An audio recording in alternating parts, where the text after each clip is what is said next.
해양수산 개발원 윤성순입니다. 오늘 연안재해와 연안정비 사업의 모든 것이란 주제로 여러분들 찾아뵙게 되었습니다.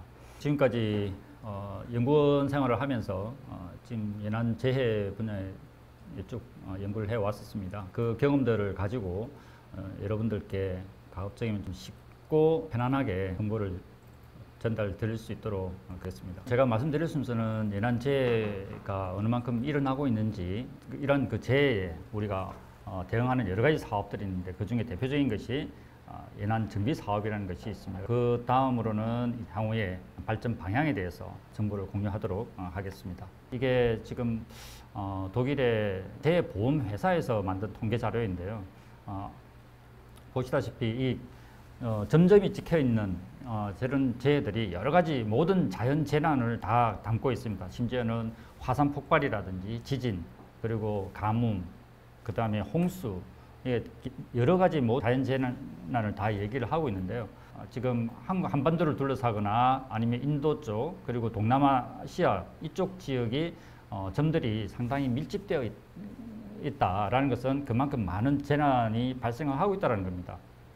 그래서 통계적으로 봤을 때도 80년부터 24년 작년 말까지 기준으로 봤을 때 전 세계적으로 한 9,300조 원 정도의 재난 피해가 발생을 했었습니다. 지금 요 그래프는 파란색 막대 그래프가 재난이 발생함으로 인해서 우리가 얻는 경제적인 피해를 얘기합니다.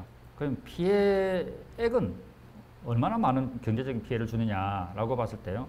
14년부터 지금 23년까지 통계 자료를 가져왔습니다. 맨 오른쪽 것은 이제 연평균입니다. 평균을 봤을 때 1,000억 정도의 피해가 발생을 합니다. 피해를 복구하기 위해서는 훨씬 더 큰, 즉 3배에 가까운 복구 비용이 들고 있습니다. 단순히 생각했을 때 피해가 나지 않도록 하는 것이 훨씬 더 경제적으로 도움이 되겠구나라고 생각이 들 겁니다. 해안가의 해안도로가 무너지거나 가끔씩 여러분들께서 뉴스에서 접하셨을 것 같은데 동해안에 레일 바이크가 무너져 내렸다. 그런 기사들도 나오는 것이 저는 해안가에 인위적인 구조물을 설치하면 그것이 이제 오히려 침식을 더 가중시키는 원인으로 작용해서 문제를 일으킨다라고 말씀드리겠습니다. 그럼 이러한 침식은 그럼 왜 일어나나요? 라고 했을 때 침식의 원인을 말씀드리자면은 첫 번째는 돌출된 시설물입니다.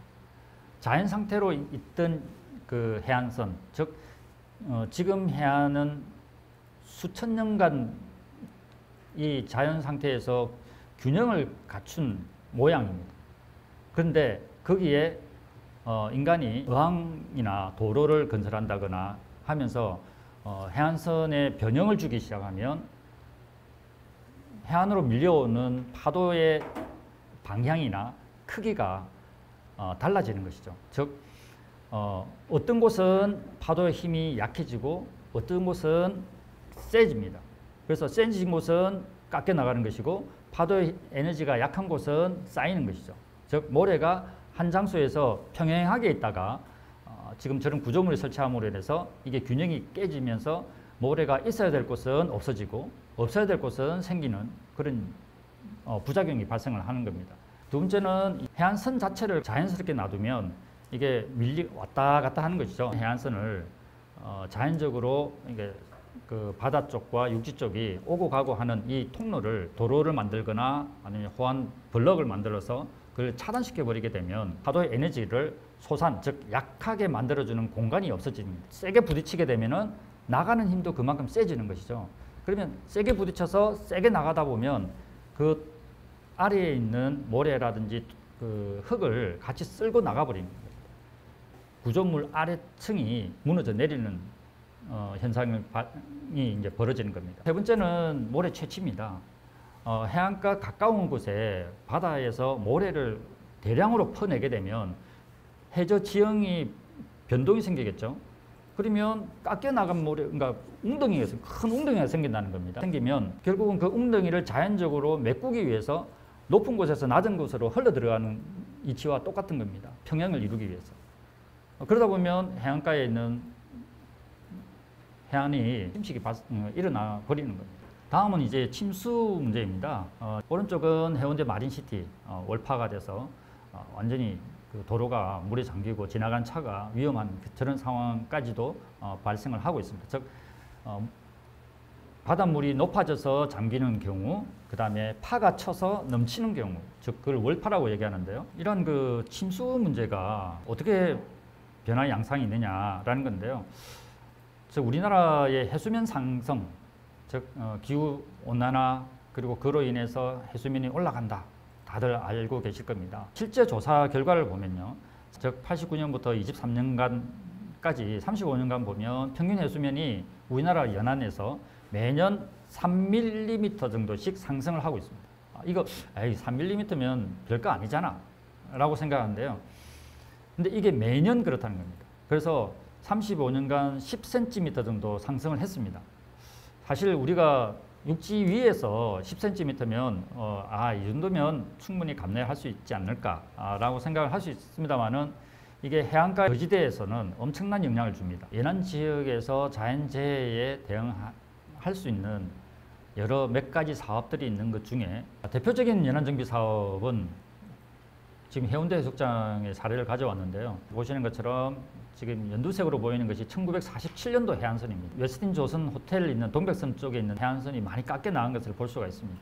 이게 점점점 이제 뒤로 물러나서 얼마 전까지는 36m 정도까지 폭이 상당히 좁아졌습니다. 이걸 좀 복구할 수 있는 방법을 고민하다가 지금 했던 방식이 양빈, 다른 지역에 있는 모래를 가져와서 보충하는 걸 양빈이라고 하는데요.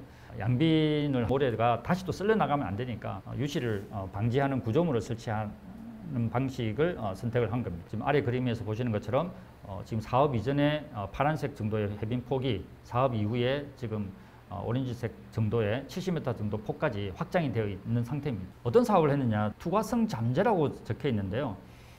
백사장에서 바다를 바라봤을 때 이 잠재는 보이지 않습니다. 잠재는 말 그대로 잠겨져 있는 제방, 즉 수중 방파제를 의미합니다. 그래서 바다 물 밑에 지금 방파제가 지금 설치되어 있습니다. 저렇게 파란색처럼.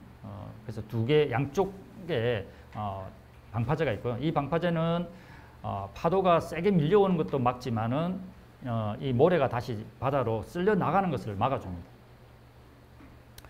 그리고 여기에 양빈, 즉 모래를 한 62만 톤 정도의 모래를 지금 서해에서 가져와서 지금 보충을 해놓은 상태입니다. 그래서 그만큼 백사장 폭이 확 늘어나 있는 거죠. 여기에 한 500억 정도의 사업비가 들어갔습니다.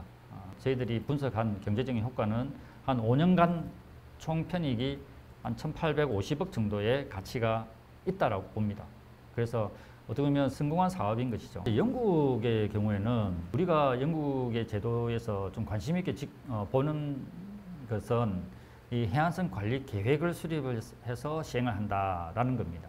즉 침수나 침식 이런 피해의 어떤 위험도를 평가를 해서 지금 단위 해안별로, 즉 해안을 쪼개서 50년까지는 어떤 전략을 선택을 하고 100년까지는 어떤 전략을 선택할 것인지를 미리 사전에 다 계획을 만들어 놓습니다. 그 다음 이제 네덜란드인데요. 상당 부분의 국토 면적 중에 바다보다 낮은 그런 땅을 가지고 있습니다. 바다 높이보다 낮은 땅에 물이 넘치지 않도록 방조제로 다 바다를 막고 있죠.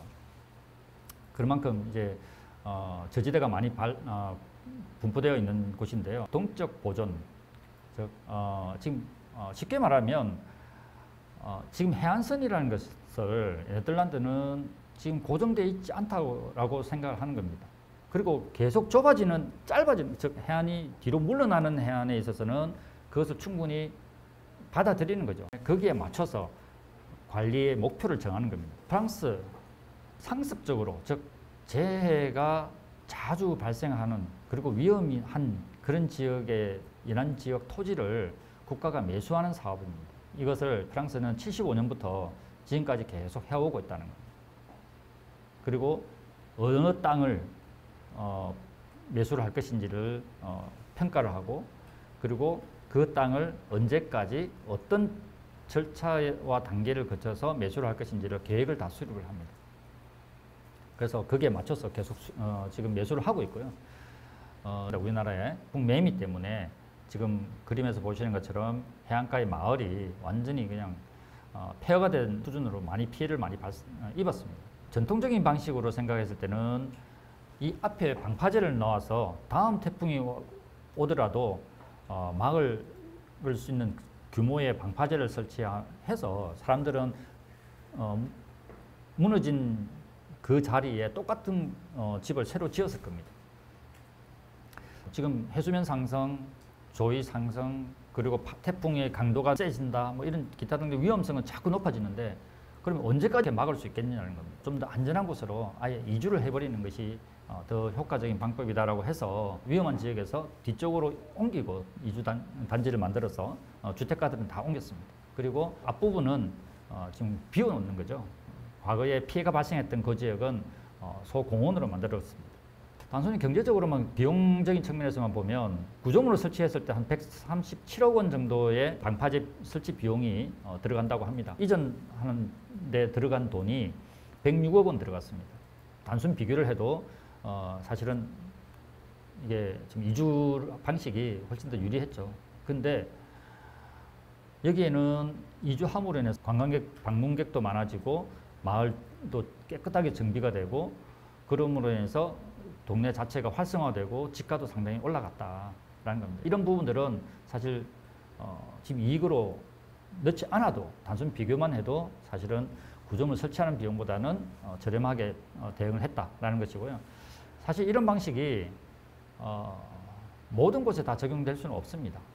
즉 마린시티나 해운대 같은 아니면 부산 시내 어느 지역에서도 사실 대도시권에서는 집가 자체가 워낙 비싸기 때문에 사실 물러나는 것이 거의 불가능하죠.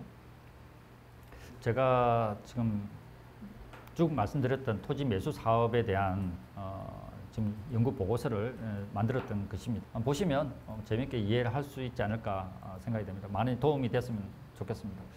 예, 오늘 강의는 여기까지고요. 감사합니다.